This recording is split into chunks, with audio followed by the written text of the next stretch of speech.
Good afternoon, dear friends, and welcome back to us, Chanel.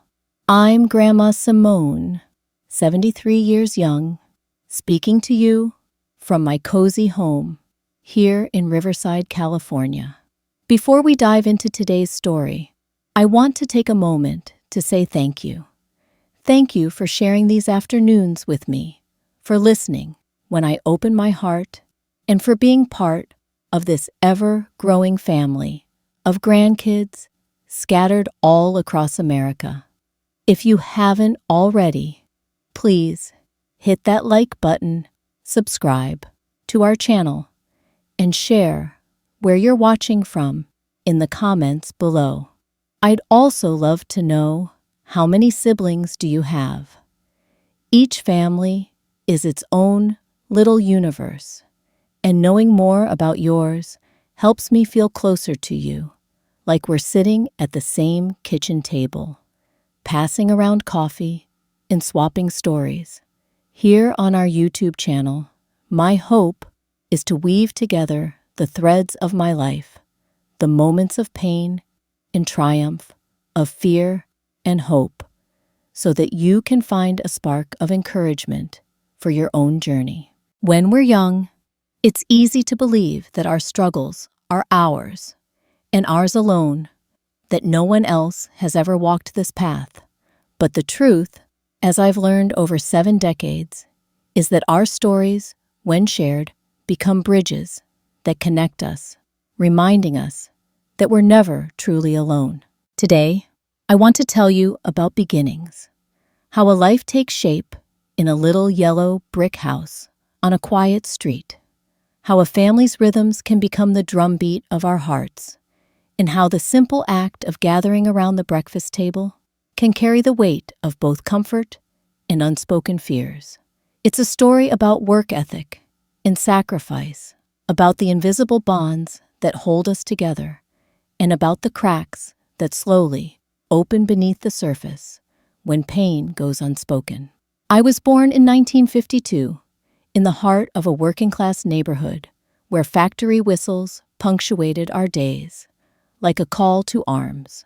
My father, Mr. Alcides, was a man of few words, but tireless labor daylight found him already at the steel mill, where sparks flew and machines roared, and only darkness coaxed him back home. My mother, Mrs. Helena, spent her hours bent over a Singer sewing machine, her fingers dancing between fabric and thread, until her back ached and her eyes blurred. Together, they built a life that some might call getting by, never wealthy, never hungry, but always on the knife's edge, where a single, unexpected expense could tip us into crisis. Our little house stood on a corner, its brick walls painted a yellow so faded it sometimes looked gray. Out back, Mother cultivated a small herb garden, basil, rosemary, thyme, and kept a handful of scrawny chickens that laid the tiniest eggs I've ever seen. In the mornings, I'd wake to the smell of rosemary, mingled with the sharp tang of metal on the breeze, a strangely comforting perfume that meant our world was readying itself for another day of sweat and scrimping. I was the youngest of 3. My sister, Maristella, 4 years older, was our family's anchor, cooking breakfast before dawn, helping us finish school assignments, even ironing my father's shirts with a precision that made them look as crisp as brand new. My brother Augusto sat squarely in the middle, 2 years ahead of me, always restless, often scowling.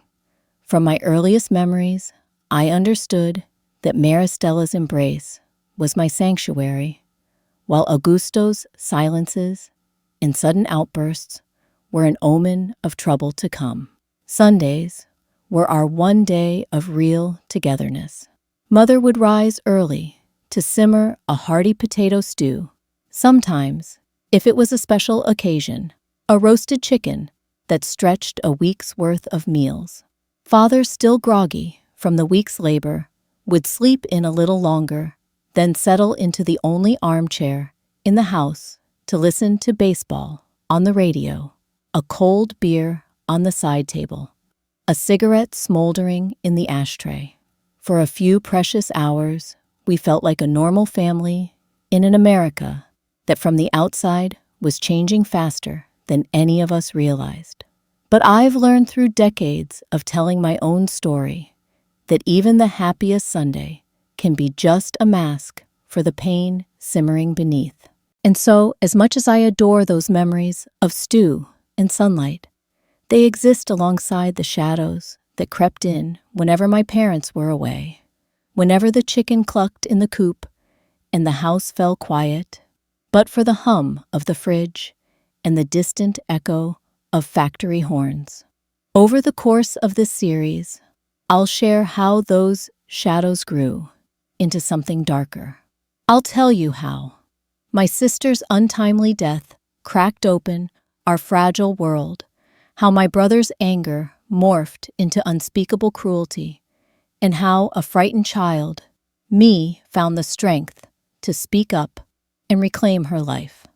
But before all that, I want to plant a seed of hope in your heart, that even when the people who should protect us become the source of our greatest fears, there is a way forward.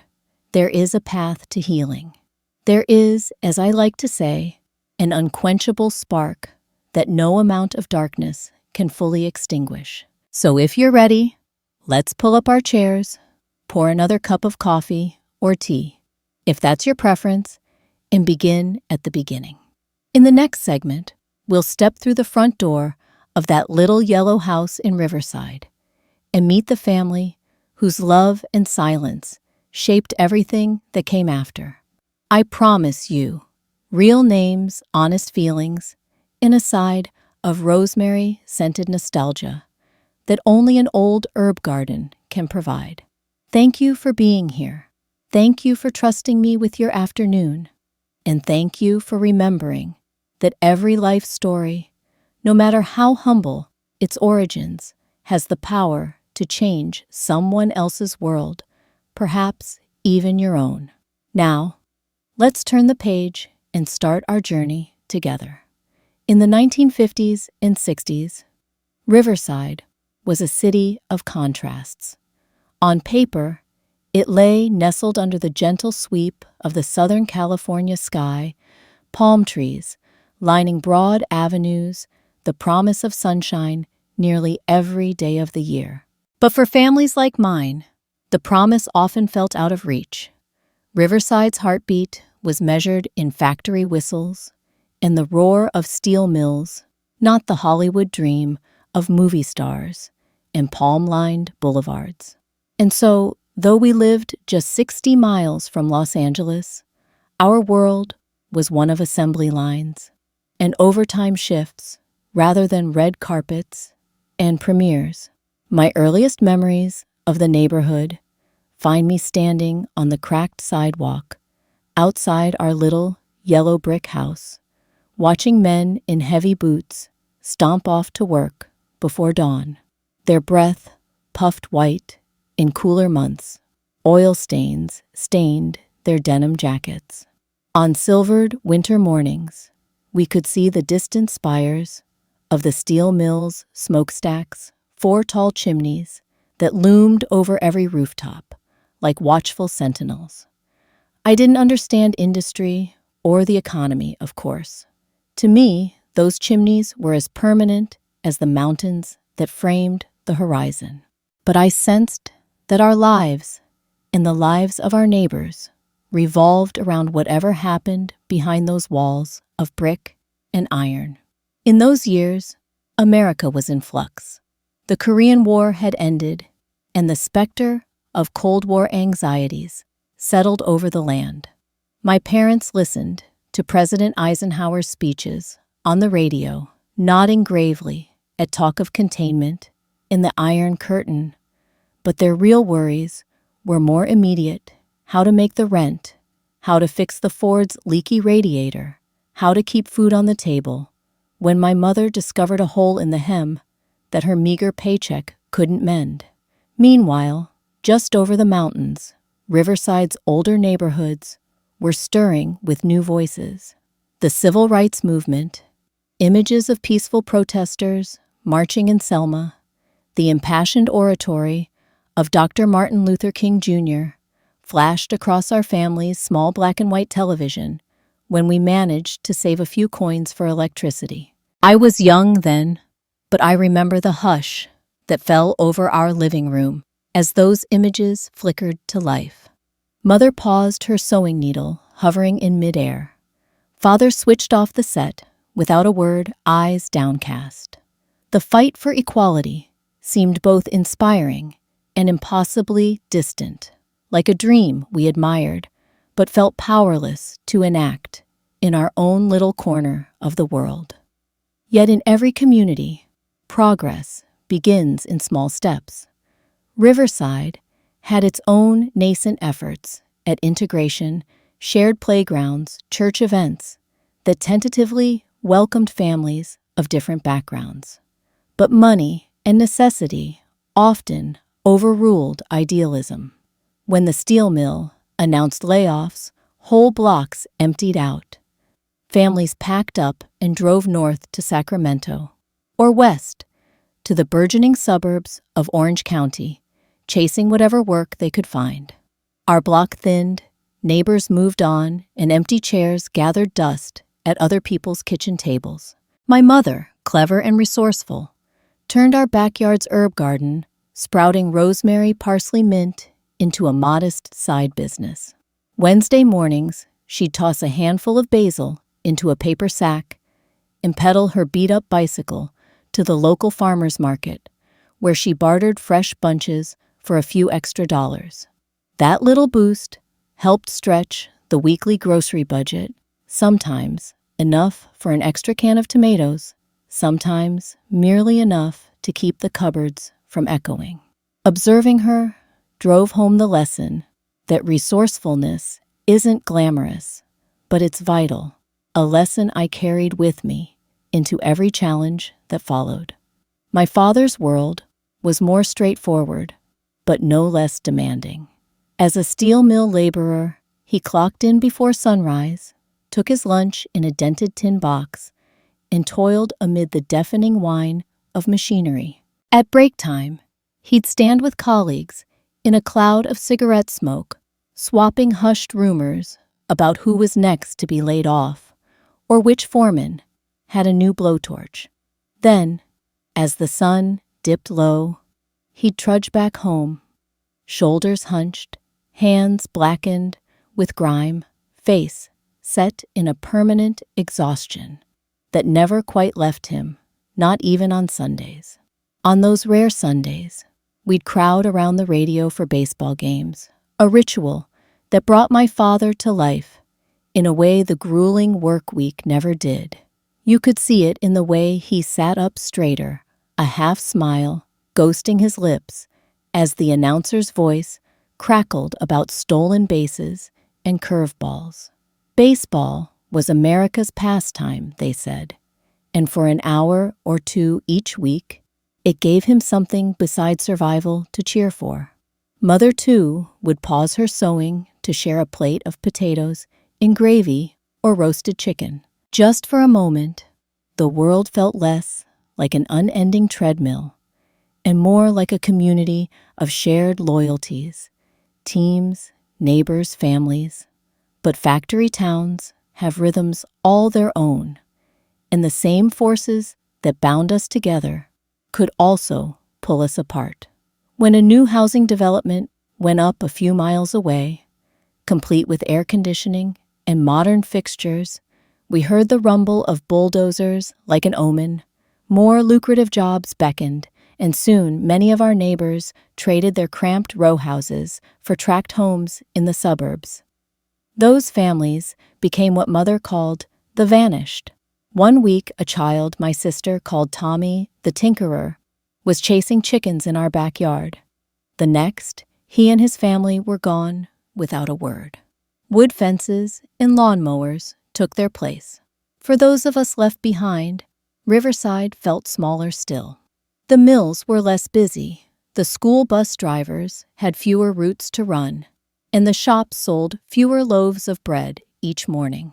My father's overtime shifts grew scarce, and my mother's herb business became his main backup plan. Never enough to feel secure, but just enough to keep us afloat. Schoolmates who once laughed at my old sneakers found newer shoes elsewhere and drifted into different circles.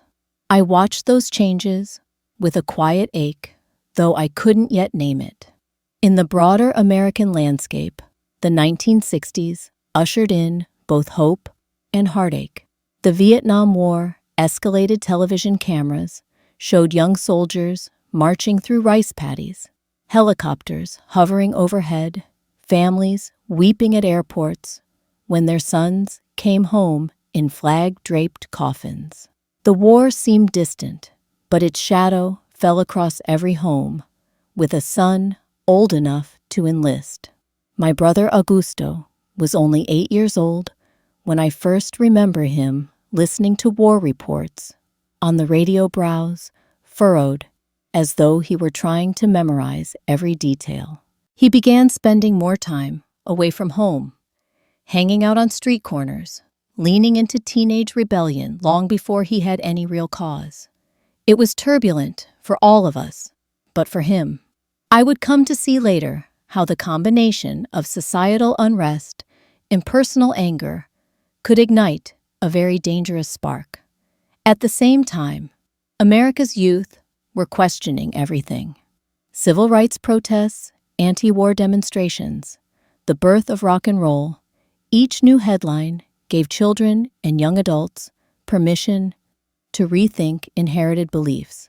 But in my neighborhood, questioning wasn't encouraged.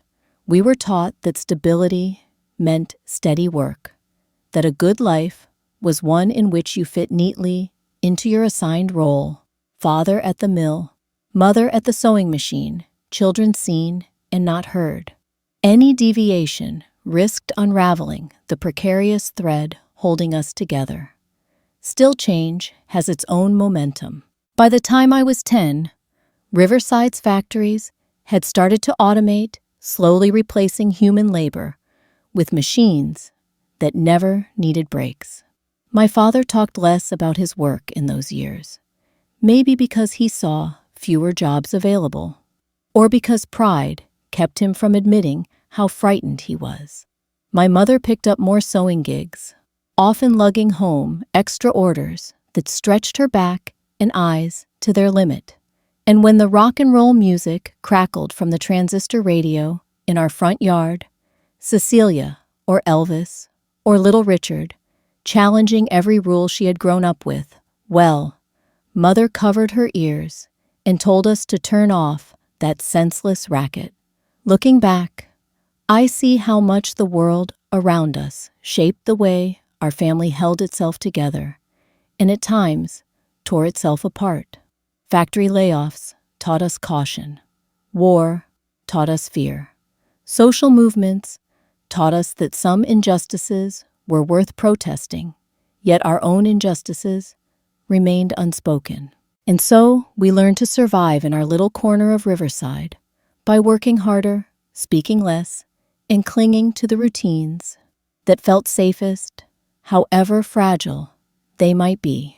It was a time of hidden fractures, the slow cracking of foundations beneath the facade of the American dream. And, though I didn't recognize it then, those cracks ran deeper than concrete. They cut through the heart of my family, through my home, and ultimately through my very sense of self. In our next chapter, we'll step inside that little yellow brick house and meet the people who filled it, my mother tirelessly sewing, my father, his hands forever calloused, my sister, the guardian angel of my childhood, and my brother, whose restless spirit would one day become the greatest threat I could imagine. We'll see how the forces of economy and history shape their choices, and in turn, shape the fate of a child who only wanted to be safe. Stay with me. I promise there is more to this story than sorrow. There is strength and there is hope yet to be found. Family is often described as our first community, the place where we learn our earliest lessons about love, loyalty, and belonging. But within that community, there are unspoken hierarchies that shape how each child sees themselves and how they are expected to behave. Psychologists call it birth order. The idea that your place in the sequence of siblings influences your personality and your role in the family's story. In my own life, birth order might as well have been a set of invisible instructions stamped on our foreheads from the day we were born. I was the baby, the third child in a working-class household where space, time, and love were always at a premium. My sister Maristella bore the weight of the oldest's role with quiet grace. 4 years my senior, she was both protector and surrogate mother, helping with homework, cooking our meals, ironing our clothes, and soothing our fears. My brother Augusto, sandwiched between them, carried an entirely different burden. 2 years older than me, he seemed trapped in a no-man's land, too old for the tender solicitude my parents lavished on their firstborn, but not quite old enough to carry the mantle of responsibility.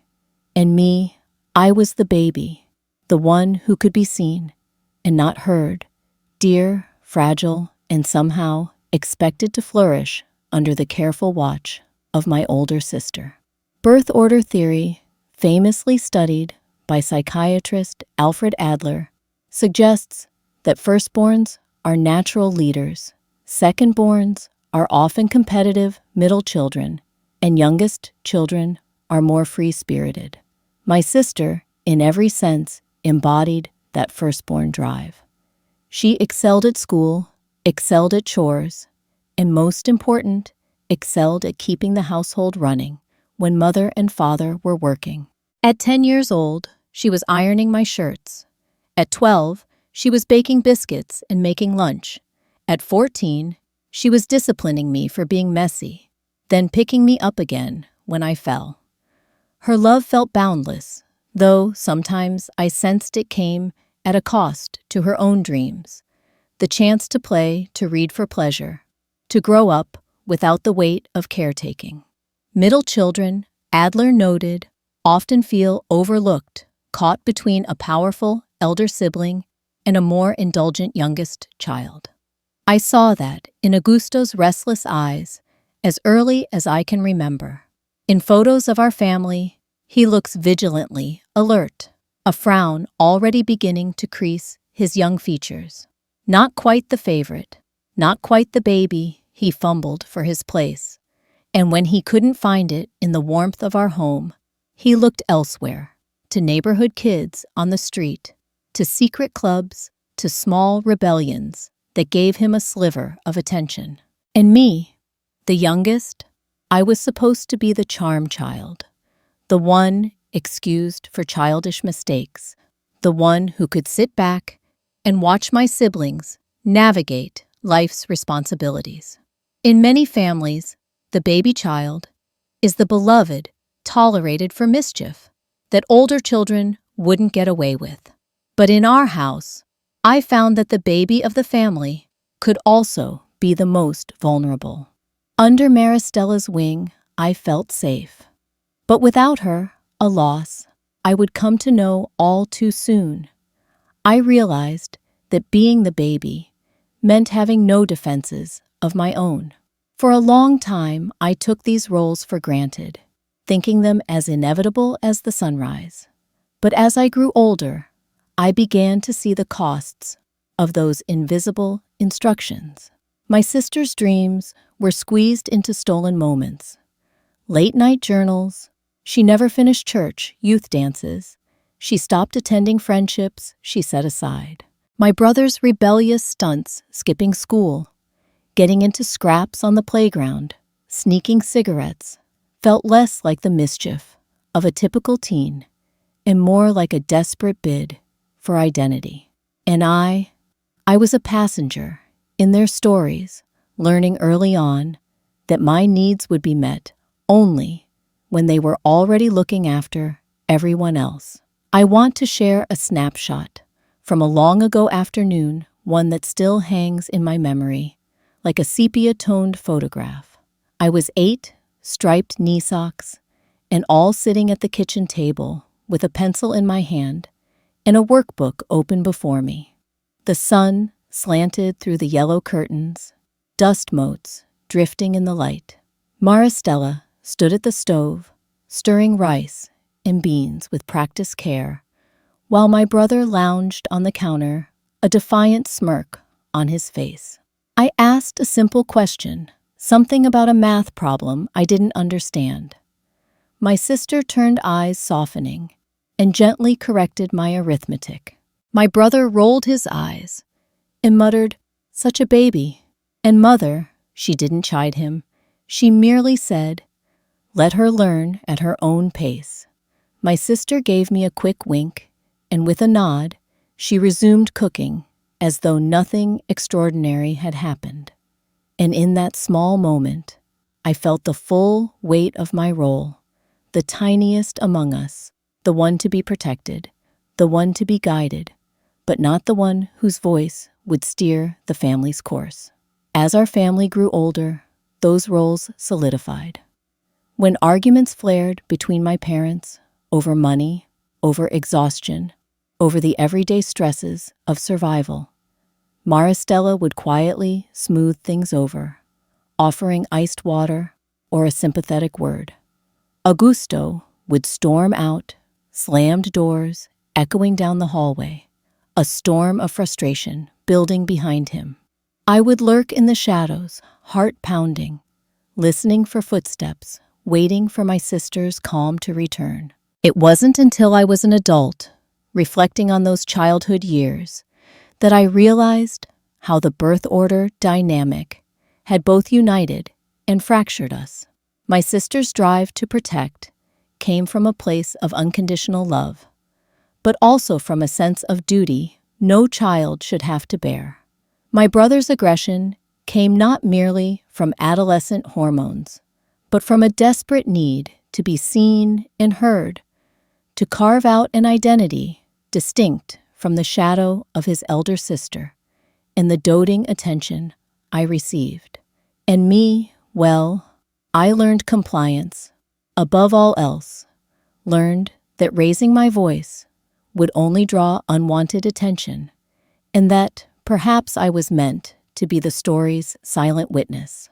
By my teenage years, the costs of these roles became impossible to ignore.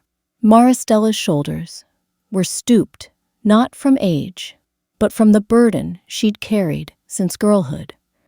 My brother's restlessness morphed into rebellion that frightened us all. And I found solace in quiet corners, sketching paper dolls in notebooks, writing snippets of poetry that no one saw, building secret worlds where I could have a voice of my own. In those private moments, I began to sense that our family's birth order script was not destiny. It was merely a pattern that could be rewritten if only we had the courage to do so. And yet, patterns are tenacious creatures. They weave through generations, passed down, in whispered expectations and unspoken resentments.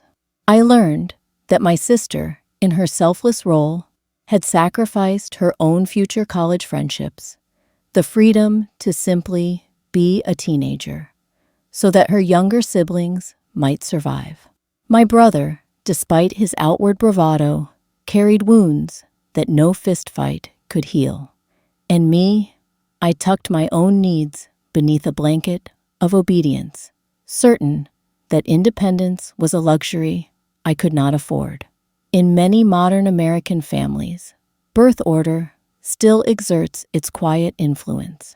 Firstborns may feel the weight of leadership, middle children the sting of being overlooked, and youngest children the comfort and potential vulnerability of being the baby. But knowledge is power.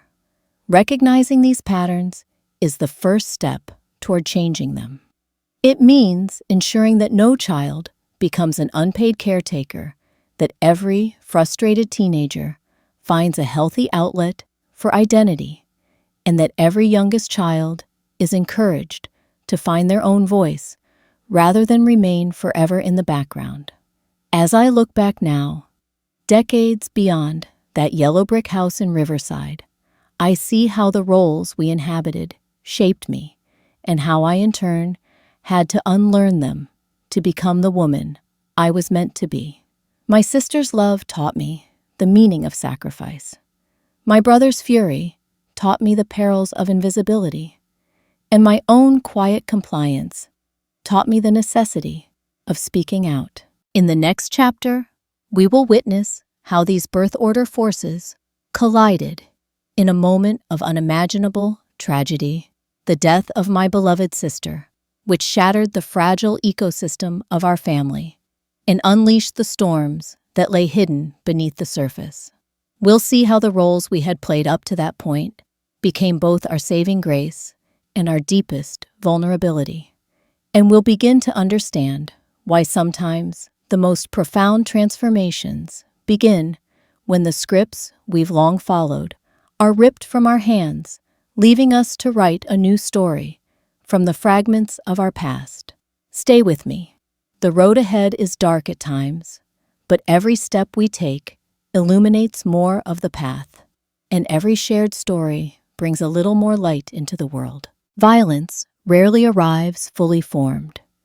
It seeps in through the smallest cracks, offhand comments, lingering glances, touches that feel more like ownership than affection, until one day you realize the entire world has become a cage.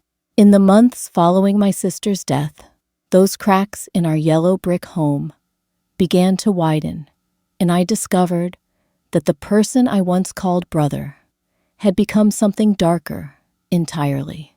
It started almost imperceptibly. One afternoon, I was sweeping the kitchen floor, rice grains and bone fragments from dinner, clinging to the broom, and Augusto appeared at the doorway. He didn't speak.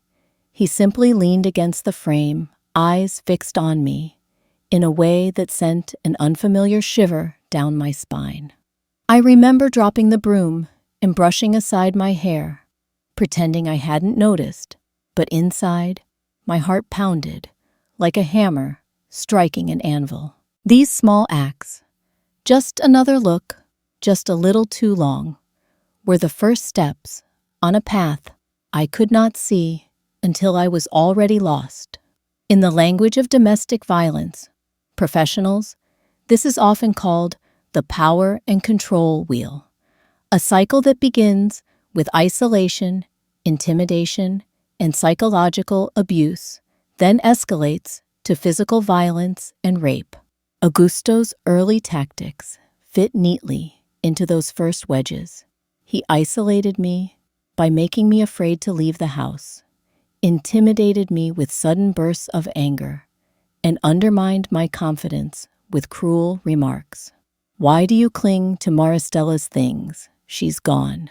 "Now," he once sneered, flicking a worn ribbon from my hair. I watched it fall to the floor and curl like a dried leaf. His words weren't an order, so much as a reminder: your protector is gone. You are alone. Because of the culture we lived in the era, our working-class upbringing, grandparents and neighbors dismissed those signs. Teenage boys are naturally rough. My father insisted when I told him how Augusto had shoved me against the wall one evening. "He's still grieving too. Give him time."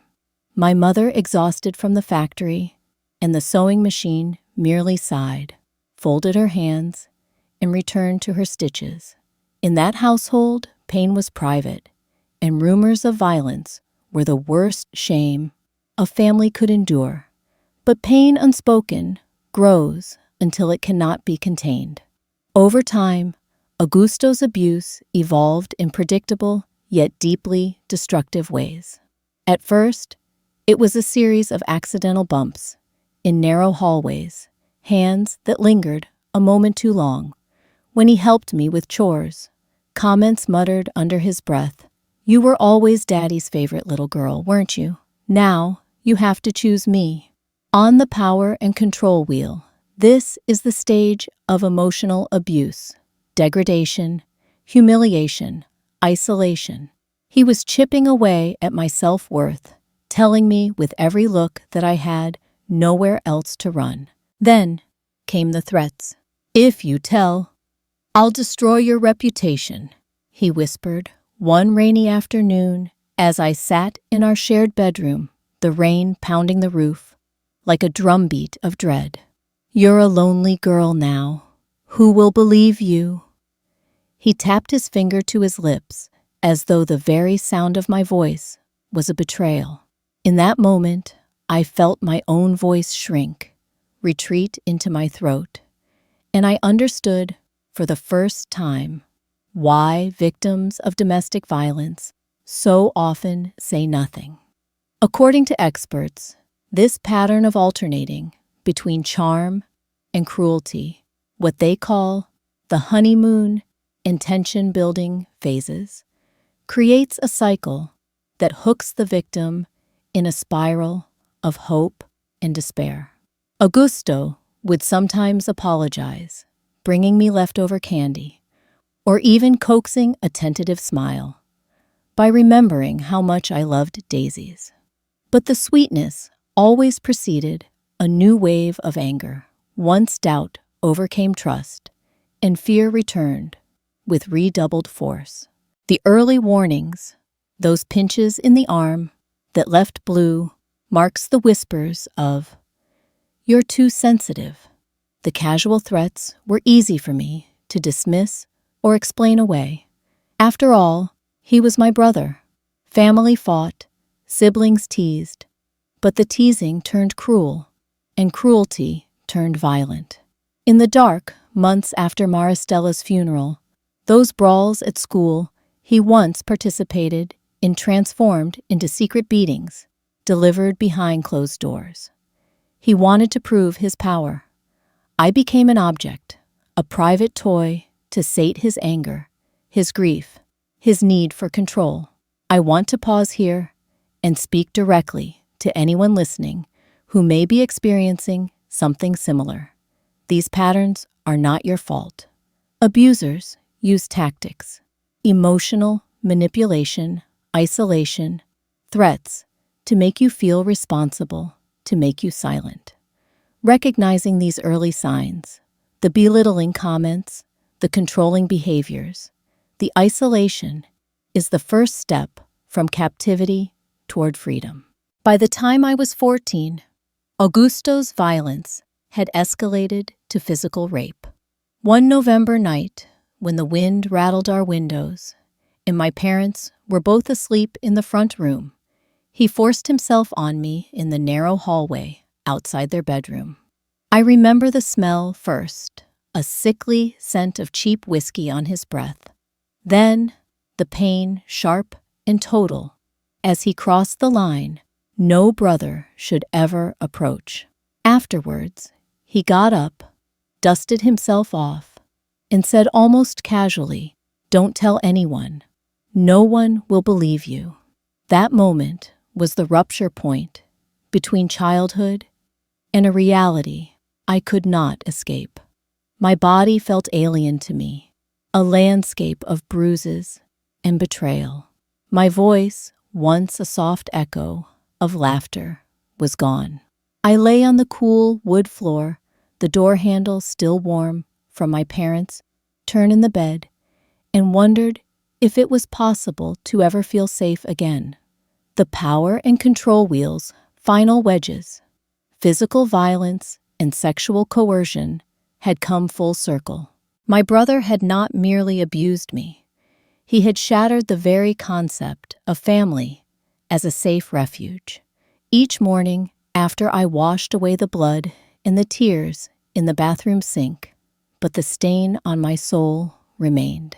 I became a ghost, wandering the halls of my own home, surviving only on the hope that one day someone would believe me. It was a time of constant calculation. I learned to carry myself quietly, to speak only when absolutely necessary, to avoid his room, to lock the bathroom door, except I discovered too late that it was broken. The very walls that had sheltered me became silent witnesses to my anguish. The place where I should have felt most protected was now the darkest chamber of my fear. Families in distress often make the same mistakes mine did. Did they blame themselves? They minimize the abuse. They fear gossip more than the violence itself. My father continued to believe that a few whacks with a belt would straighten Augusto out discipline, he called it. My mother accepted apologies that came with flowers and prayers, hoping time would heal what could not be spoken. But time only buried the whole truth deeper until it erupted with devastating force. All the while, I internalized the blame. I told myself I had done something to provoke him. I told myself I deserved it for being the baby, for making noise, for being different. In the darkest moments, I believed that the only escape from his fury would be to disappear altogether. If you find yourself in that place, terrified, alone, blaming yourself, I want you to know this. You did nothing to deserve that violence. No one has the right to touch you, threaten you, or destroy your sense of self. You have the right to safety, to respect, to love, without fear. In many modern households, parents are encouraged to learn the early signs of coercive control and to take immediate steps. Safety planning, calling hotlines, involving trusted friends or professionals. In our 1960s home, those resources simply didn't exist. Or if they did, they were buried beneath shame, in denial. The night my sister died, she left behind more than grief. She left a void that begged for protection. But without her steady presence, I was unguarded, and Augusto's abuse flourished unchecked. I spent years wondering how a brother could become a predator when our childhood had once been so ordinary. Yet, I came to see that abuse is rarely born of a single moment of madness. It is cultivated in a culture of silence, in an environment that excuses teenage behavior, in a family unwilling to see the truth behind closed doors. Today, as adults, with the benefit of hindsight and the support of domestic violence education, we know that early intervention can save lives. Friends, teachers, neighbors, anyone who sees bruises, hears whispered threats, or notices sudden changes in behavior can reach out, ask questions, and offer a lifeline. You do not have to fight alone. My own lifeline came that spring afternoon when, bruised and broken, I finally confided in a teacher at school. But that critical moment, the moment someone chose to believe me, comes only once, and for many, it never comes at all. In the next chapter, we will explore the moment I realized I had to fight back, how I found the courage to break my silence, to confront the one person I feared most, and to begin the path toward justice. We will see how a child's plea for help can awaken a parent's long-dormant courage, and how the law, imperfect though it may be, can become a shield for the most vulnerable among us. Thank you for staying with me through these difficult reflections. Your presence, your belief, your compassion, all of it matters. In our shared stories, we find strength to carry on. And now, as the shadows in this house grow long, let us step into the light of truth and take the first steps together toward healing. Emerging from the grip of abuse is like surfacing from a storm-tossed sea. You're bruised, disoriented, gasping for air, and utterly convinced that the waves will drag you under again. For months, after that rain-soaked November night, when Augusto crossed every boundary, between brother and predator. I lived in that state of terror and collapse.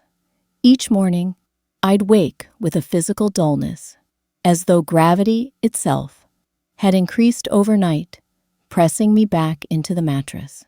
My bones felt heavy and hollow, my spirit numbed.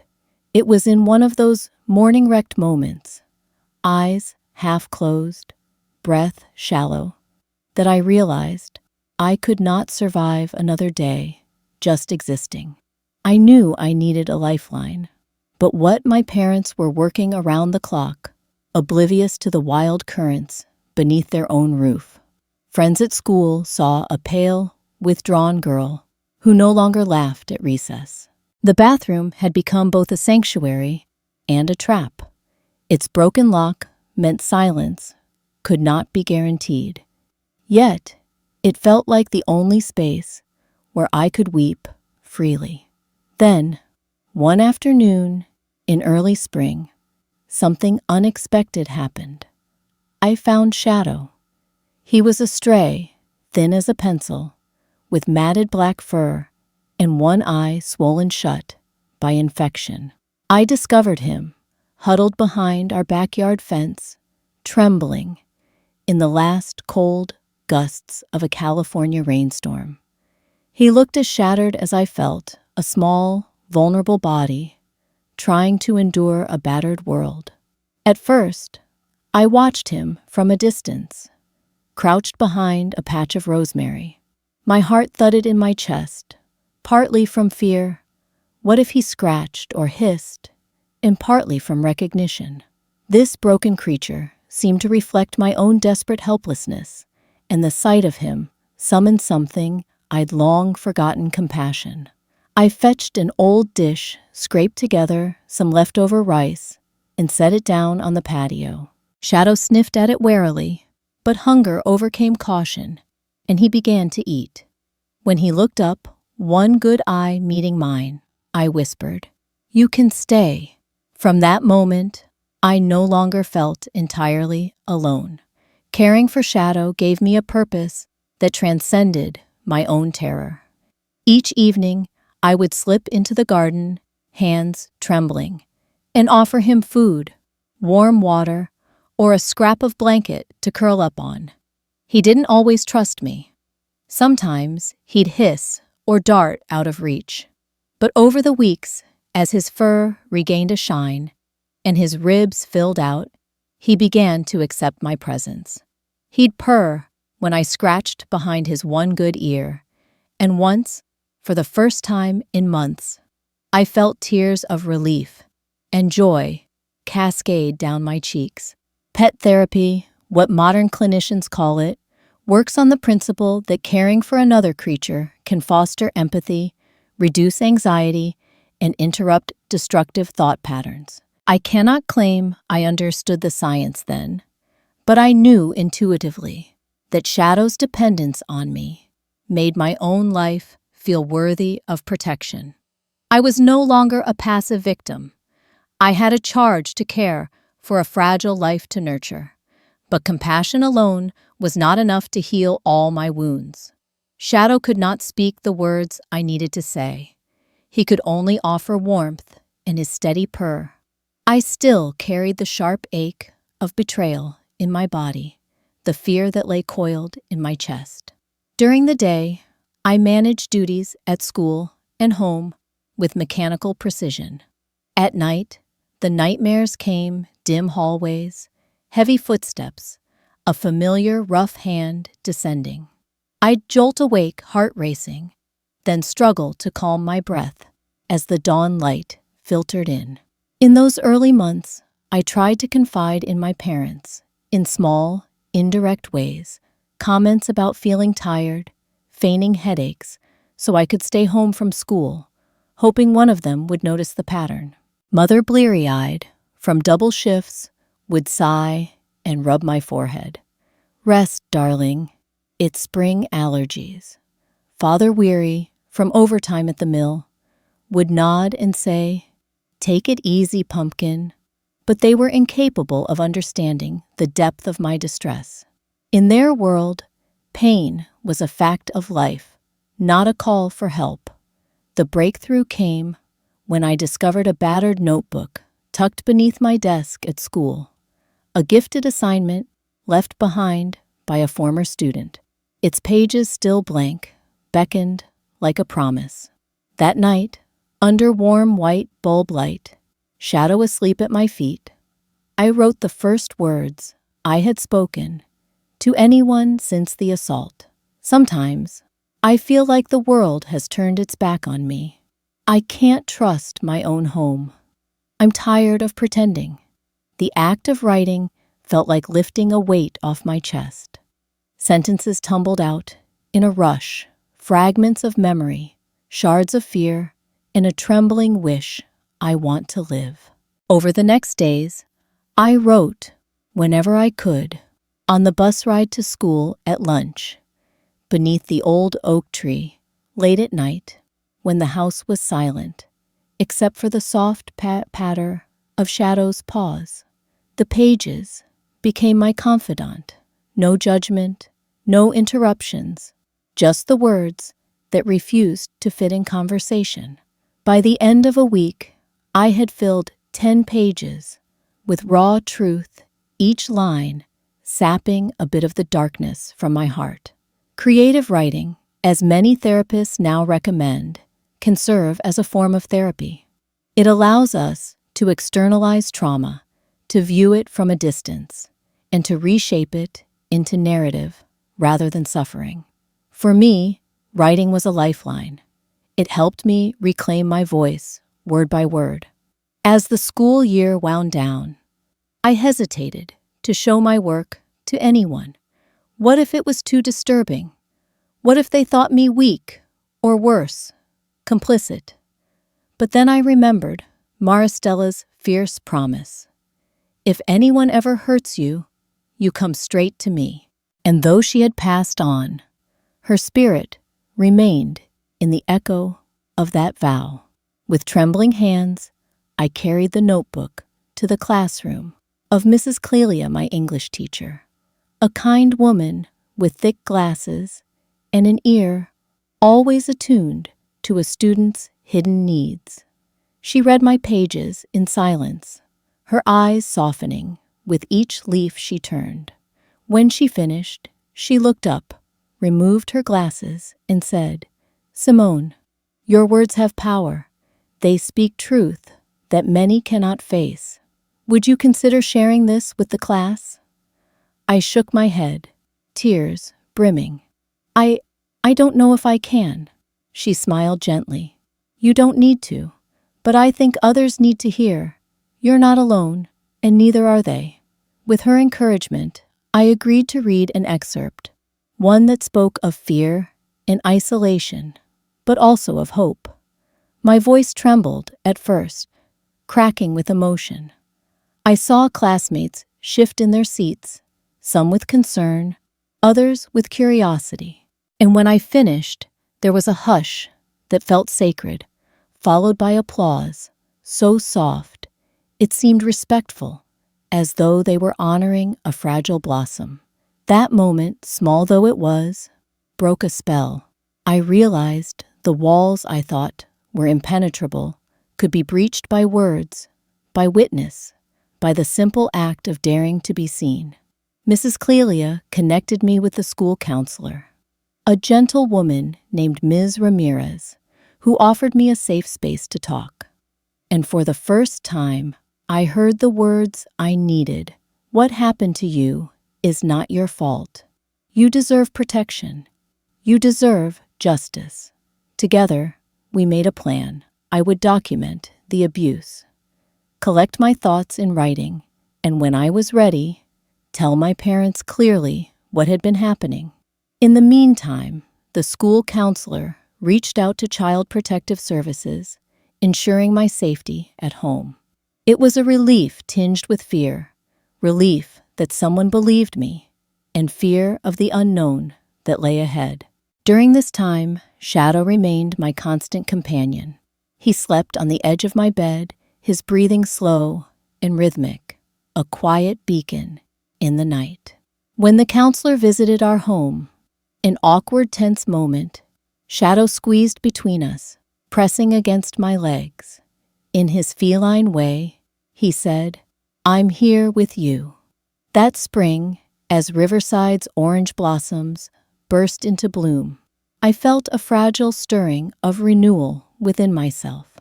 There were still days when the ache of memory threatened to drown me, but I had tools now. My writing, the support of caring adults, and the unspoken bond with a wounded stray cat who had taught me that survival is an act of care and compassion. In the next chapter of our journey, we will step into the world of legal redress, how I found the courage to confront my brother, how my parents grappled with the truth, and how the justice system of the 1960s handled a case it never wanted to see. We will see the first inklings of hope, that justice, however imperfect, can offer shelter to the most vulnerable. Thank you for walking this path with me.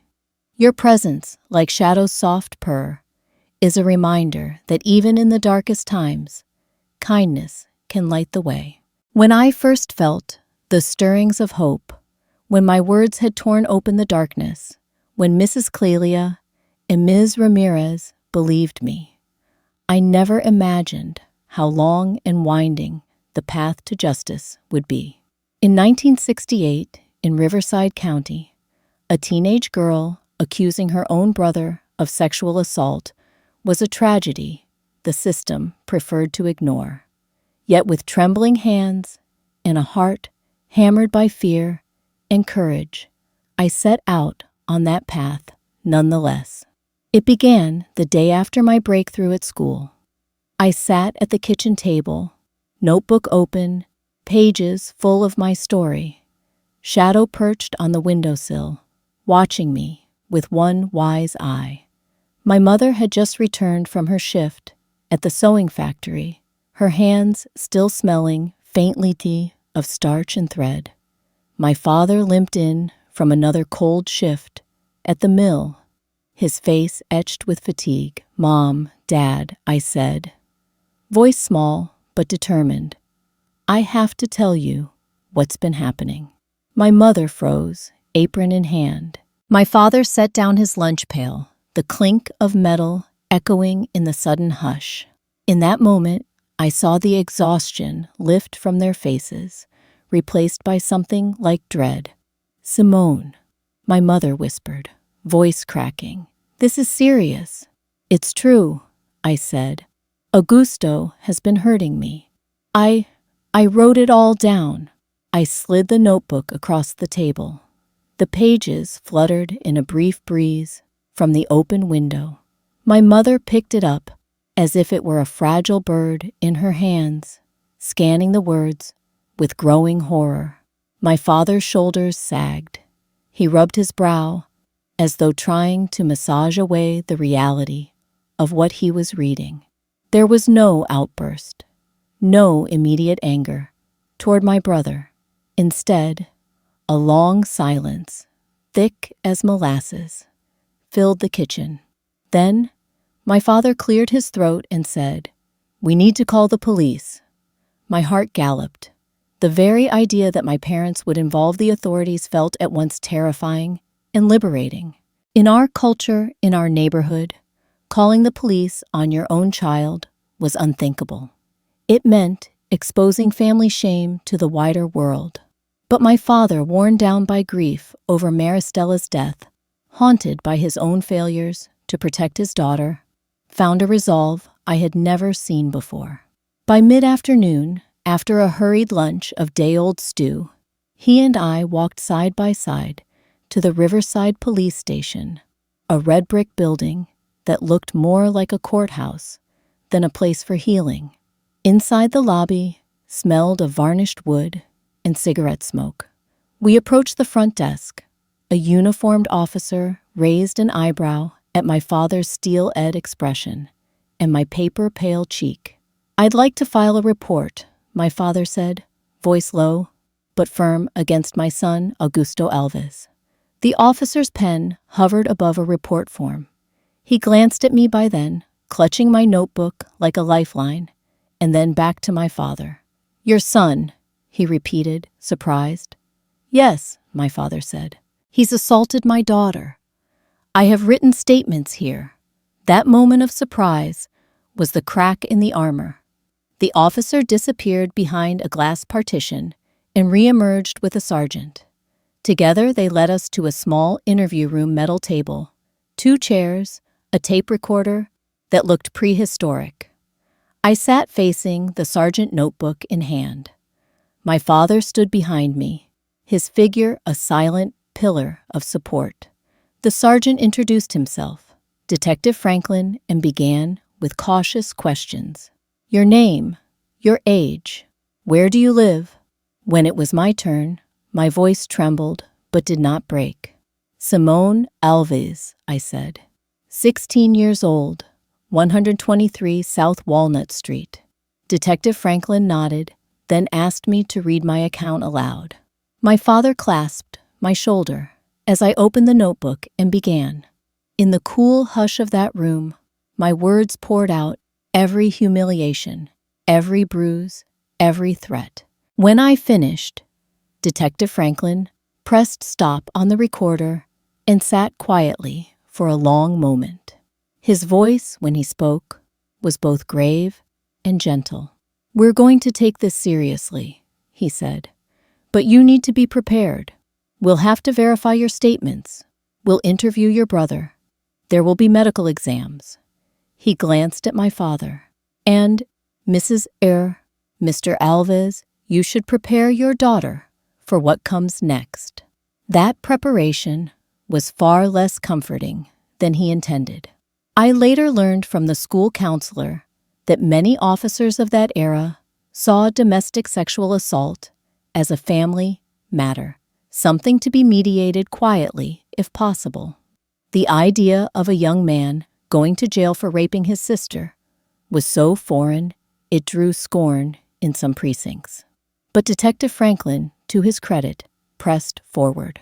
Within hours, I was taken to Riverside Community Hospital for a medical examination.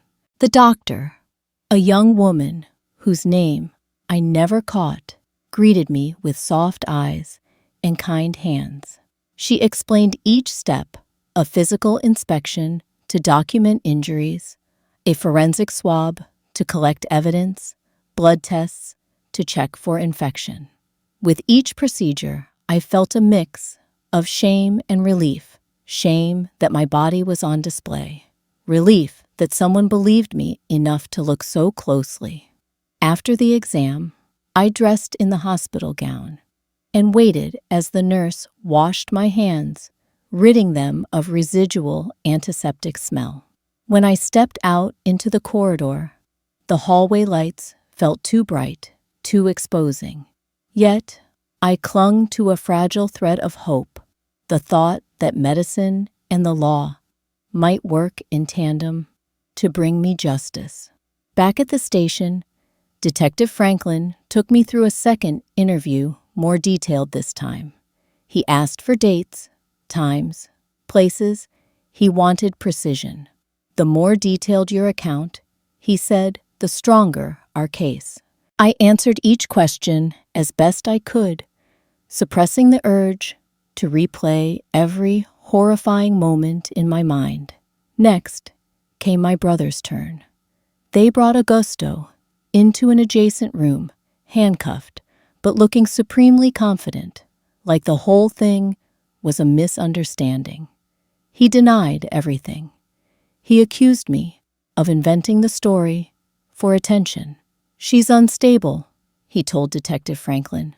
"She's always been the baby of the family, always wanted everyone's sympathy." Detective Franklin, however, knew better than to buy that line.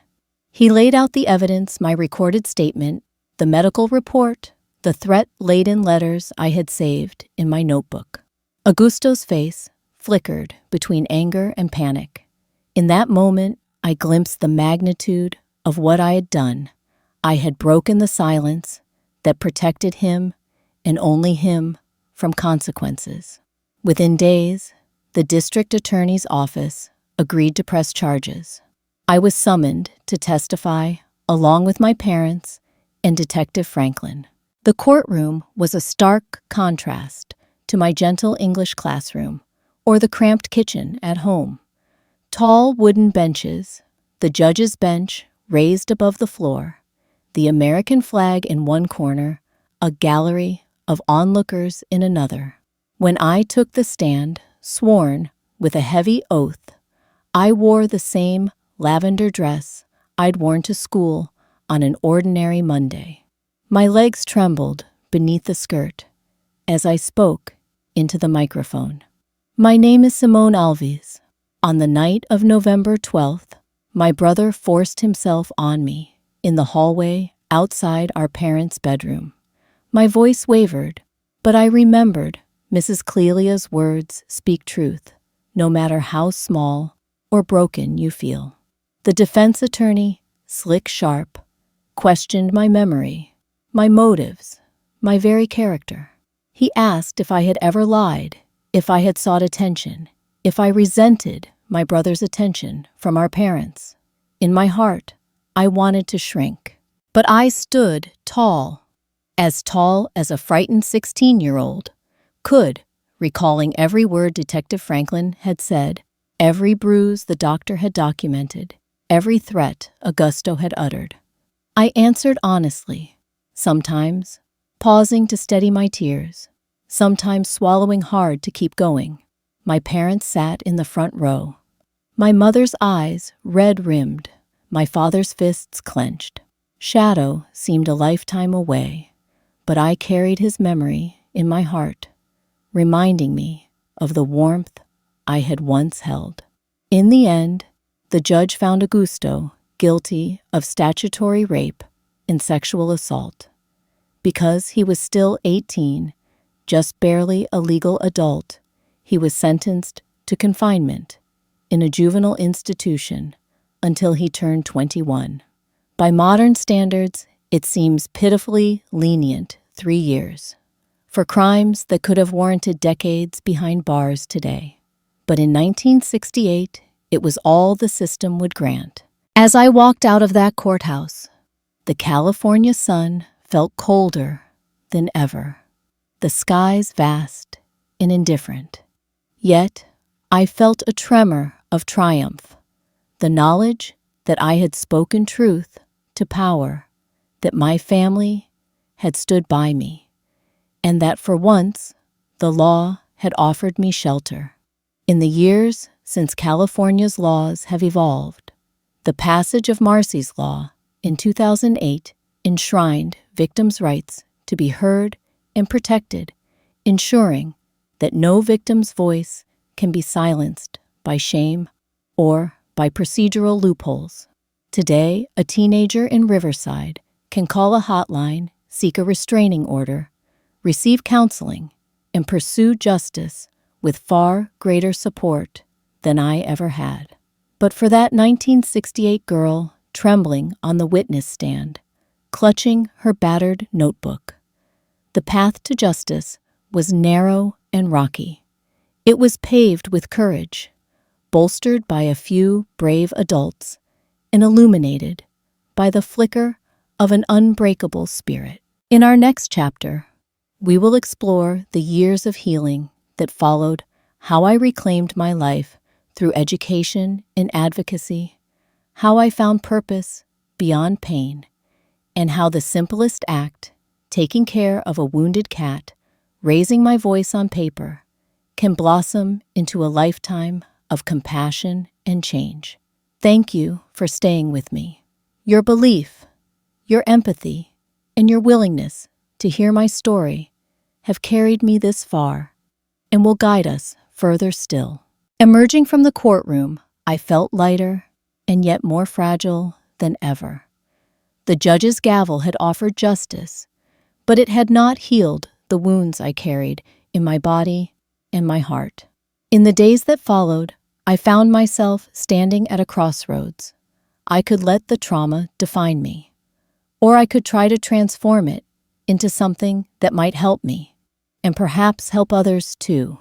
It was at that moment, amid the unsteady freedom that followed justice, that Shadow and I embarked on a new chapter, one of quiet recovery through care and creative expression. Shadow's steady presence.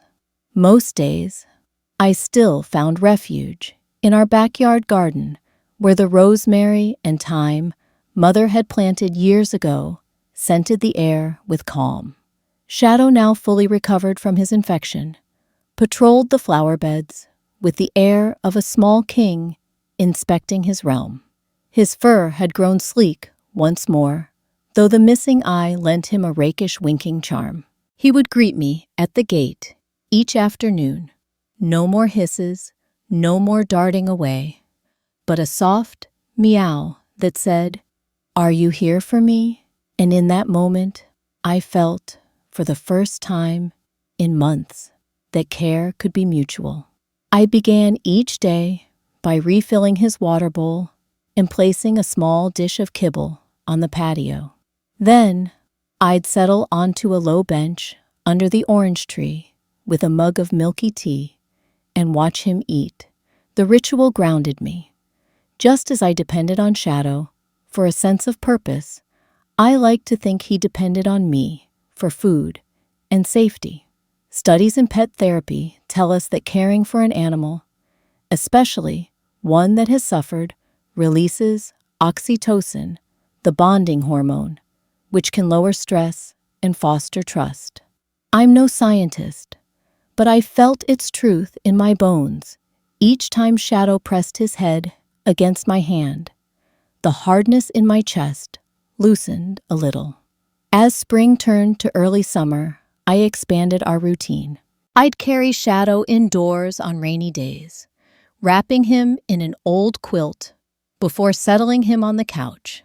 While he purred himself to sleep, I would sit nearby, running my fingers through his fur and reading aloud from one of the battered notebooks I had filled with my own memories. Sometimes I'd read poetry, Walt Whitman's gentle lines, Emily Dickinson's wisdom, and sometimes I'd read my own words, reminding myself that the story of my pain was also the story of my survival. The magic of writing. Writing had saved me once, back in that cramped English classroom where Mrs. Clelia had encouraged me to share an excerpt of my journal. But it was only now, with a taste of safety and a friend at my side, that I began to see writing not merely as a record of suffering, but as a canvas for hope. I bought a fresh journal, leather-bound, with unlined pages that beckoned creativity rather than rigid structure. On the first page, I scrawled, "For every bruise, a blossom. For every tear, a triumph." It was an imperfect beginning, but it carried the intention that I would use these pages to chart not only my pain, but my path forward. Each morning before school, I would write for 15 minutes.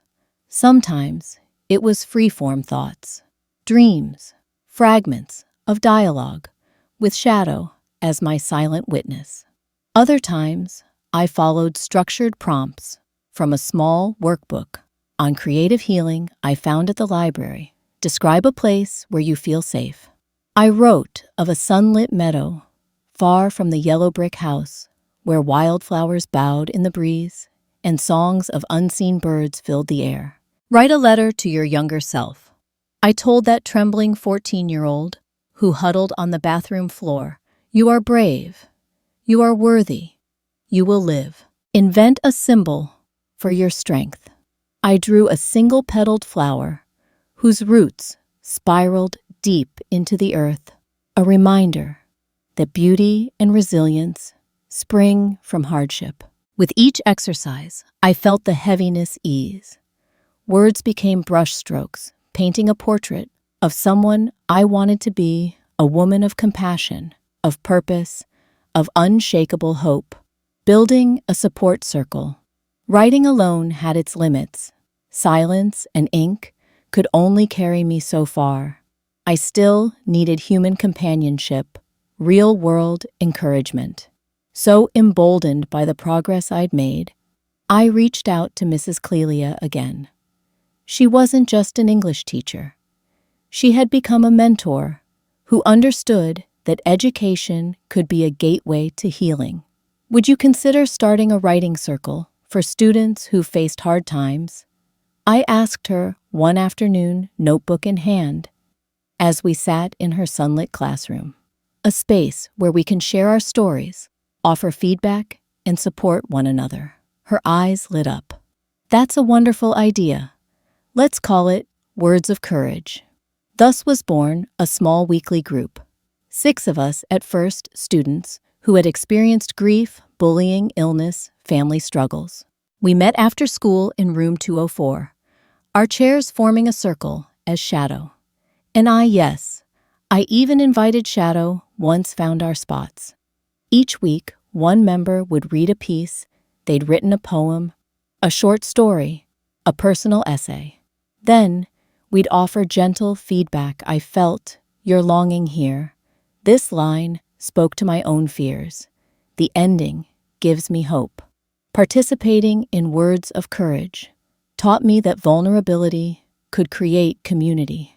Hearing others' pain and resilience reminded me I wasn't alone, that the world harbored many unexpected allies.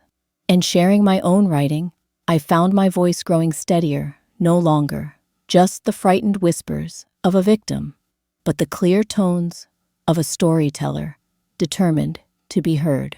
Seeking professional guidance.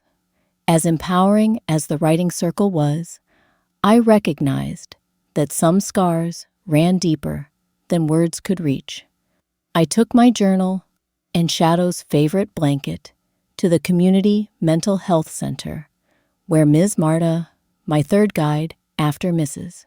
Clelia and Ms. Ramirez, welcomed me into her softly lit office. She used gentle prompts rather than directive questions. Tell me what safety feels like now. What gives you joy? How does your body respond when you feel at peace? Instead of judgment, she offered curiosity. Instead of solutions, she provided tools. Breathing exercises I could practice when panic rose, grounding techniques involving touch, like holding Shadow's blanket, and smell, like rosemary leaves crushed in my palm. Miss Marta also introduced me to the concept of post-traumatic growth, the idea that survivors of trauma can emerge with a new appreciation of life, stronger relationships, and renewed personal strength. It sounded almost too hopeful to be true. But as the weeks passed, I found evidence in my own life, my bond with Shadow. My burgeoning confidence in Words of Courage. My willingness to speak up when others fell silent. I was not just surviving, I was in my own small way flourishing. Expanding my horizons. By the end of the school year, I felt equipped to take my healing beyond the classroom and the garden. I approached the principal with a proposal to create a small, school-wide anthology of student writing, a collection called Petals from the Cracks, celebrating resilience in the face of adversity.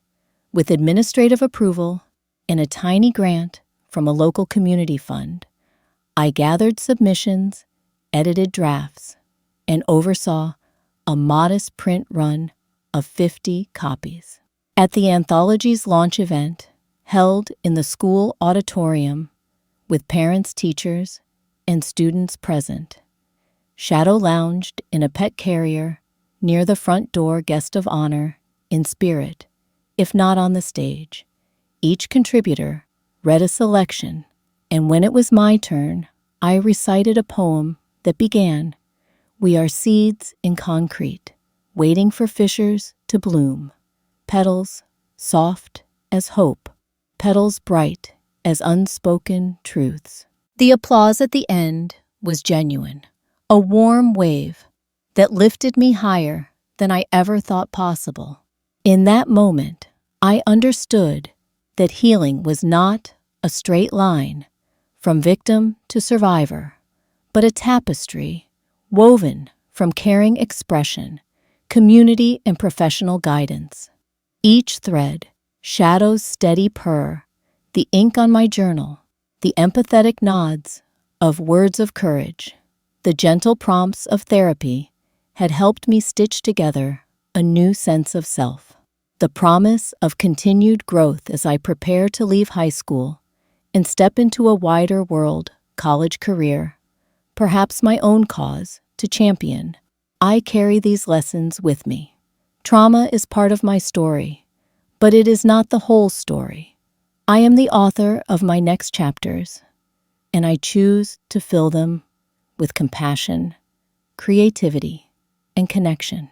In our next chapter together, I will tell you how that passion for advocacy led me to join a fledgling women's support group in Riverside, how the small ripples of our local efforts grew into a beacon of hope for countless others, and how the simple acts of listening and sharing can transform not just individual lives, but entire communities.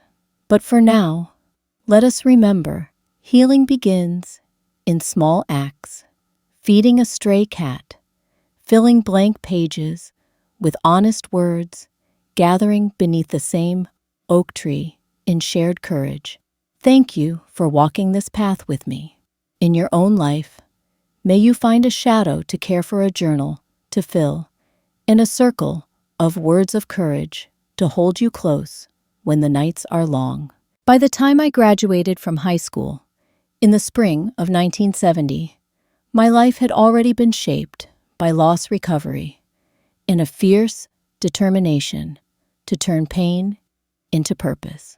The small rituals that had carried me through adolescence, caring for Shadow, scribbling in my journal, leading words of courage, had taught me that true healing never happens in isolation. It thrives in community.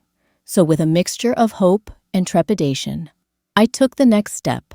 I would build a support circle, not just for myself, but for other women like me. From kitchen table chats to a formal support group, it began humbly in the back room of a modest church one Friday evening. The church was tucked between a laundromat and a small grocery store in downtown Riverside, unremarkable from the outside, but warm inside. In the flickering light of a single lamp, I watched 6 women take their seats around a folding table. They ranged in age, from late teens to their early 60s, and their stories varied. One was fleeing an abusive husband, another, a teenage mother, struggling with isolation, a third, a widow, grappling with loneliness.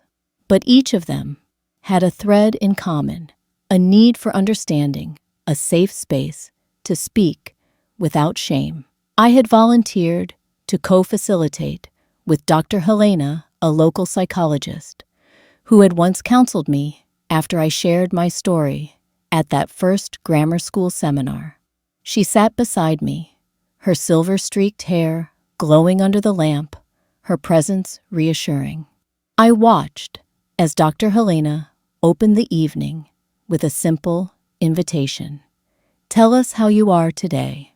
Then, one by one, the women spoke. Some voiced trembling vulnerability, others anger so raw it crackled in the silent pauses. Whenever tears fell, we passed around tissue, and when laughter bubbled up at a shared recollection or a sudden moment of solidarity, it rang out clear and healing. After that first meeting, the women hugged goodbye, promising to return the following week. I walked home, under the cool California night sky, my shoulders lighter than they'd been in years.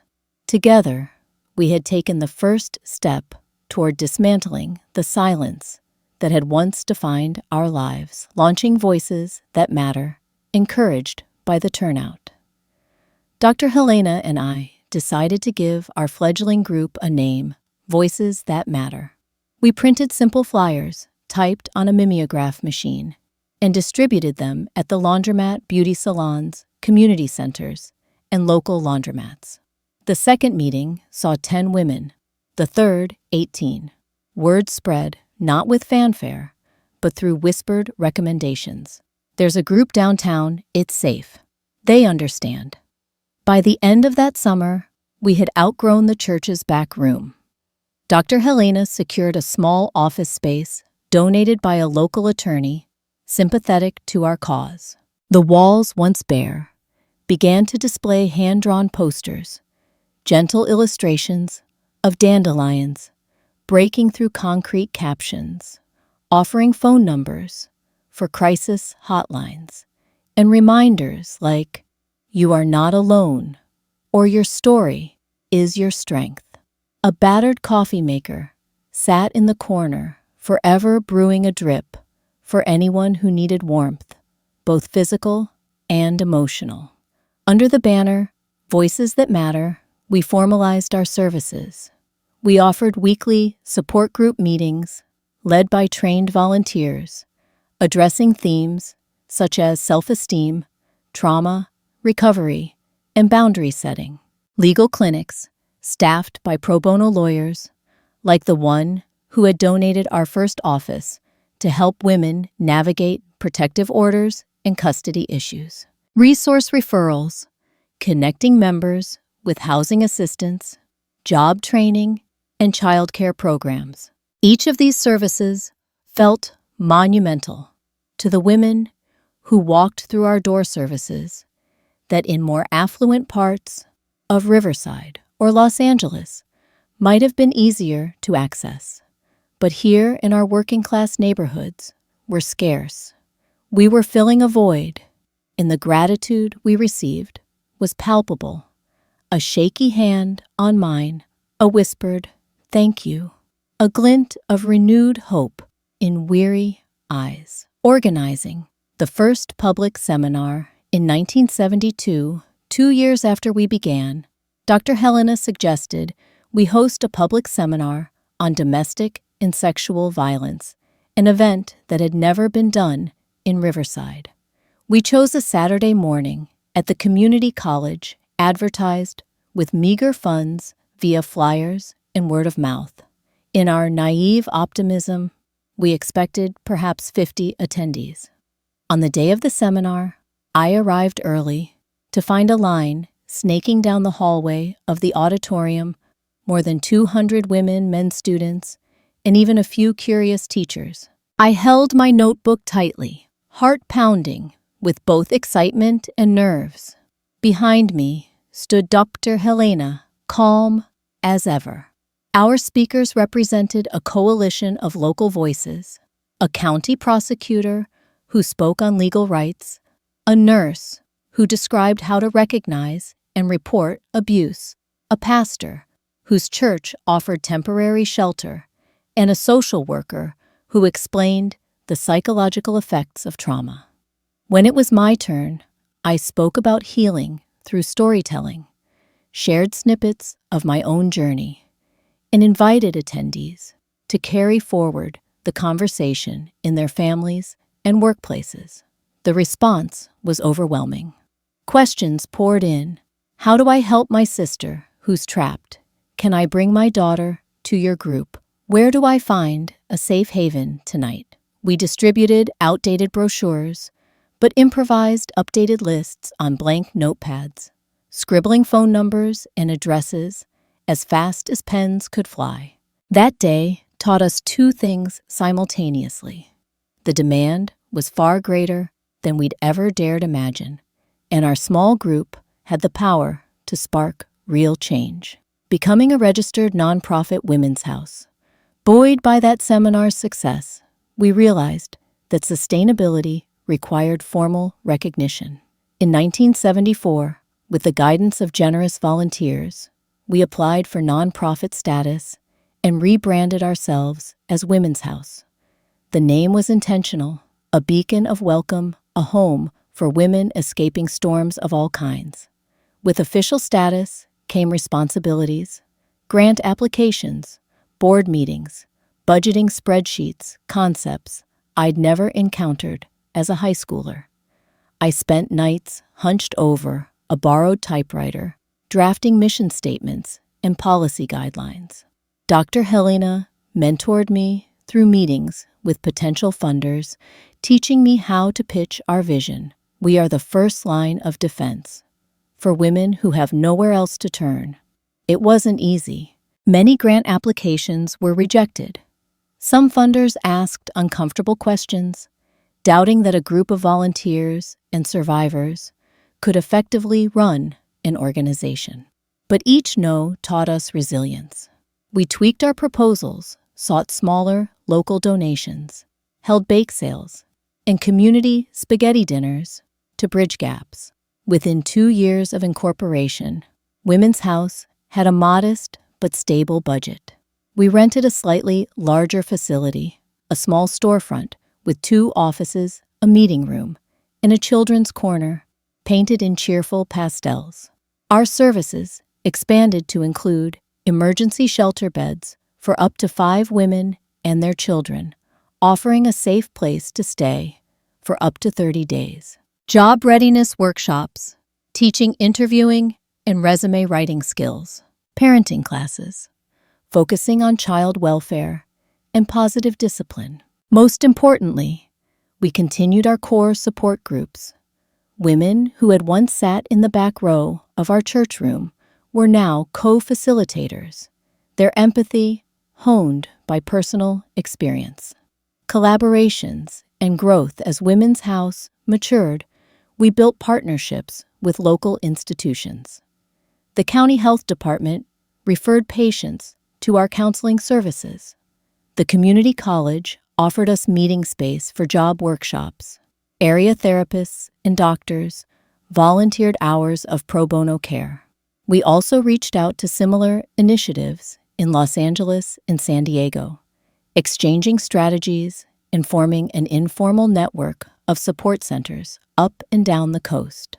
I still remember the first time a delegation from a Los Angeles women's shelter visited us. They arrived with notebooks and tape recorders, eager to learn how a tiny grassroots group in Riverside had managed to sustain itself for 3 years. I showed them our makeshift filing system of manila folders, our battered mimeograph machine, our carefully annotated binder of grant pitch letters. They donated a more reliable copier and offered to introduce us to national foundations.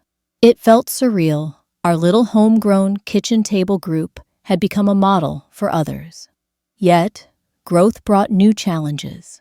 Burnout loomed among volunteers who juggled day jobs and on-call phone shifts. Conflicts emerged over organizational direction. Some advocated for an expanded focus on youth prevention programs, others for deeper legal advocacy. Dr. Helena and I learned often painfully that leadership meant listening, mediating, and sometimes making tough decisions. For instance, hiring our first paid coordinator to handle administrative tasks so that volunteers could focus on direct support. Impact and reflection. By 1978, Women's House had served over 1,000 women and children. We had intercepted countless cycles of violence, provided legal assistance that led to protective orders, and seen women regain their autonomy through employment and counseling. The satisfaction of that impact warmed my heart on the hardest days, those when funding was tight or when a client returned after another betrayal. Every success story, no matter how small, a mother finally sleeping through the night without fear, a teenager finishing high school, reminded me why we started this work. The true measure of our success, I realized, wasn't in building a sprawling institution, but in fostering resilience in the women who found their voices, in the community that began to speak openly about domestic violence, in the younger generation that grew up knowing they had a place to turn. When I look back on that journey, from 6 strangers around a folding table to a flourishing nonprofit, I marvel at how far we came on the strength of shared stories, compassionate listening, and unwavering hope. Looking ahead, today Women's House stands as one of the first community-based support centers for domestic violence survivors in Southern California. We continue to evolve, adding bilingual services, offering virtual counseling for remote areas, and advocating for policy reforms at the state level. Yet, at our core, we remain true to those early nights in the church back room, a circle of caring where each voice matters. In the next chapter of our shared story, I will tell you about how these local efforts connected me to a national movement, how I found lifelong partners in advocacy, and how every survivor's voice can become a catalyst for broader social change. But for now, let us remember that healing begins when we gather, when we say, "I see you," and when we say, "You are not alone." That simple promise, a promise born around a folding table fueled by coffee and compassion, can transform not just individual lives, but entire communities. And it all starts when one person says yes to solidarity, no matter how small the first step may seem. As the 1980s rolled in with its neon lights and synthesizer anthems, a new world was dawning. Beyond the brick storefront of Women's House, the rhythms of community work I had come to cherish, circles of chairs, hand-drawn posters, mimeographed flyers, were beginning to intersect with emerging technologies and media. I sensed that our local efforts in Riverside could resonate far beyond city limits if we found ways to share our stories more widely. That realization inspired me to lean into what was then still a novel frontier for grassroots advocacy, public media, and eventually social media, spreading our message on local television and radio. Our first foray into broadcast media came in 1982 when a producer from the small KBCA television station reached out. He'd heard about our seminar on domestic violence and wanted to feature Women's House in a short segment for the evening news. I'll never forget the day they arrived. Cameramen lugging bulky equipment into our cozy offices, spotlights warming the walls, a journalist with a crisply pressed suit and an earnest smile. I was nervous, but I also saw an opportunity. With Dr. Helena by my side, I spoke, on camera, about the signs of domestic abuse, the importance of community support, and the lifeline that Women's House provided. We showed footage of support group meetings, faces gently blurred for privacy, quick shots of our office shelves, lined with resource manuals, and a clip of me reading an excerpt from our anthology, Petals from the Cracks. When that story aired, our phone rang off the hook. Women and men from neighboring towns called asking for help. Local businesses donated office furniture. A therapist in San Diego offered free training for our volunteers. It was a revelation television had given our small group a megaphone. Suddenly, the ripples of our work were spreading across the region. Shortly thereafter, I appeared on a local radio call-in show, hosted by a warm-voiced DJ named Marcia. She devoted an entire hour to the topic of family violence, inviting me to share stories, answer listener questions, and even play a few songs that had become anthems of female empowerment, like Helen Reddy's I Am Woman. The intimacy of radio, where listeners could call in from their kitchens or cars, made the conversation feel personal. One caller, a young mother in Temecula, tearfully described her escape from an abusive relationship and thanked me for giving her the courage to seek shelter.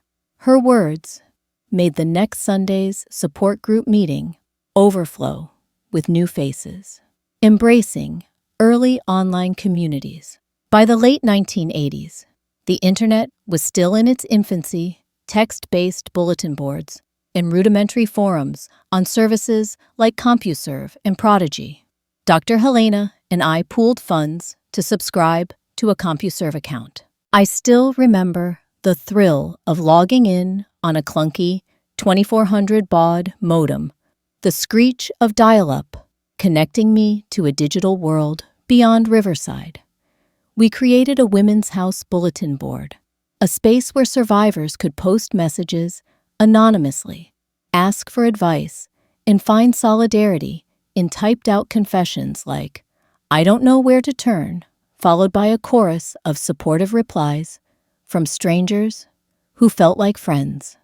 That virtual support group was groundbreaking. Before online forums, many survivors felt completely isolated. Now someone in Bakersfield, or San Francisco, or even halfway across the globe, could log in late at night, type in their pain, and receive instant empathy. We organized Q&A sessions with volunteer counselors, typed out in real time, scheduled chat hours where survivors could gather online and simply talk, and posted resource lists that members could download and print. It wasn't a massive platform. Our bulletin board topped out at a few hundred users, but it represented the beginning of digital solidarity. I saw how technology could amplify voices and create networks beyond physical geography. And I understood that any tool that connected hearts could become a weapon against the silence that abusers relied upon. Launching our first website. In 1996, as the World Wide Web blossomed, Women's House registered its first domain, www.womenshouse.org. I hired a young computer science student from UC Riverside to build a basic site, text pages, with information about domestic violence, downloadable PDFs of our pamphlets, a calendar of events, and most revolutionary, an online contact form that allowed visitors to request help confidentially. The site's launch was modest, no multimedia, yet no social media integration, but it was a significant milestone. I'll never forget the day I received an email from a young woman in Ohio who had stumbled upon our site while searching for help. She described the terror she was living through and asked if we could connect her with resources closer to her home. Though we couldn't physically shelter her, we provided phone numbers for Ohio hotlines and emailed her a packet of safety planning tips. She wrote back weeks later to say she'd left her abuser, enrolled in college, and was finding her voice. That simple email exchange underscored the notion that geography should not limit a cry for help. Harnessing the power of social media. As the 2000s dawned, a new wave of social media platforms emerged: Facebook in 2004, YouTube in 2005, and Twitter in 2006. Women's House embraced each in turn. We created a Facebook page to announce support group times, share survivor stories with consent and anonymity, and post articles about legal changes, self-care, and empowerment. Our pages, like count, started in the dozens, then climbed into the hundreds, then thousands, as friends of survivors, local media outlets, and even national advocacy groups began to share our posts. YouTube opened even more possibilities. I remember the thrill of uploading our first video, a gently lit interview in which I narrated my story alongside Dr. Helena's reflections on trauma and resilience. We kept it under 3 minutes, concise, heartfelt, hopeful. Viewers responded with comments like, "Thank you for speaking out, and you gave me the courage to leave." Encouraged, we launched a series called Survivor Voices, featuring short testimony clips from women who had rebuilt their lives. We blurred faces or used creative silhouettes to protect identities and added captions for accessibility. Each video included resource information in the description, phone numbers, website links, crisis chat options. Twitter, with its 280-character limit, challenged us to boil complex ideas down to their essence. You deserve safety. You deserve respect. You deserve help. Speak out. You're not alone. Hashtags like NDV and Survivor Stories helped our messages travel beyond Riverside, connecting us to national campaigns and trending conversations on domestic violence awareness, collaborations with influencers, and national campaigns. By the early 2010s, social media influencers, bloggers, activists, even celebrities had begun to focus on social causes. When a well-known actor posted on Instagram about the importance of domestic violence shelters, we reached out to thank him and share our stories. He reposted our message, and our donation portal saw a surge in supporters. In a similar vein, we partnered with a fitness influencer who organized a Run for Hope 5K to raise funds for local women's shelters. Runners from neighboring counties showed up in pink t-shirts, emblazoned with voices that matter. We also joined national observances. On Domestic Violence Awareness Month, October Women's House coordinated an annual online campaign, daily posts, featuring survivor quotes, statistics, helpline numbers, and calls to action like, share this post to save a life. We encouraged followers to change their profile pictures to a purple ribbon, the awareness color, and to share their own stories with the hashtag Purple Voice. Our reach grew exponentially. Posts that once reached hundreds now reached tens of thousands. Providing virtual support, recognizing that not everyone could attend in-person meetings. We launched virtual support groups via Zoom in 2015, long before the pandemic made online gatherings commonplace. Each session followed our familiar format: check-in, guided discussion, creative activity, like a shared writing prompt, and resource updates. These virtual circles catered to rural survivors and busy mothers, and even connected women living abroad who sought an English-speaking support group. I often marveled at how a grandmother in Riverside, a nurse in Portland, and a graduate student in London could all meet at the same virtual table to share stories and strength. Creating an interactive resource hub, our website evolved into an interactive resource hub. We embedded live chat widgets to connect visitors anonymously with trained volunteers. We organized webinars on topics like Safety Planning 101, Understanding Your Rights, and Self-Care for Survivors. Through live polls, we gauged survivors' needs and used that feedback to shape our services. We introduced online donation drives with goal trackers, which allowed supporters to see in real time how close we were to funding a new shelter bedroom or hiring a part-time counselor, measuring impact and looking forward. By 2020, Women's House's online and social media presence had become integral to our mission. Website analytics showed a steady stream of visitors, many from outside California seeking resources. Social media engagement translated into tangible outcomes: volunteer inquiries, donations, and referrals. We also conducted annual online surveys to measure survivor satisfaction and identify gaps in our offerings.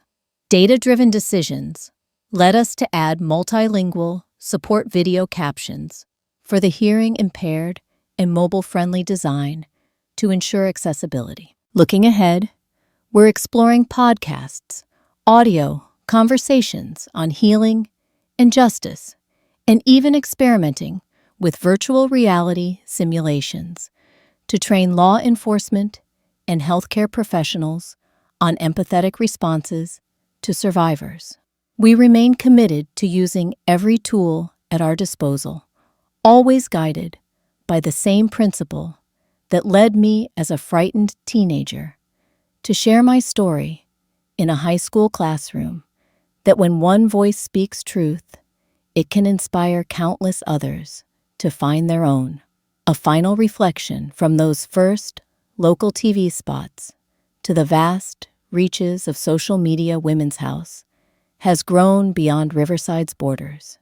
Yet at every stage, we've clung to the heart of our mission, creating a circle of safety, offering a hand to hold, and reminding survivors that they are seen, heard, and valued.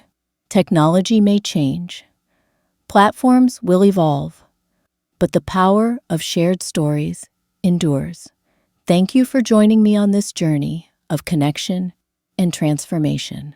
Next, we'll explore how our local advocacy wove into a national tapestry of change, how networks of survivors and allies across the United States came together to reshape laws, redefine support, and build a future where no voice is silenced. For now, remember, every tweet, every post, every video share can break a barrier of isolation and bring someone one step closer to safety and hope. And so, dear friends, we arrive at the end of our journey together, at least for this chapter of Grandma Simone's story. From the dusty sidewalks of a riverside neighborhood to the bright glow of social media screens, we have walked through decades of sorrow, survival, and service.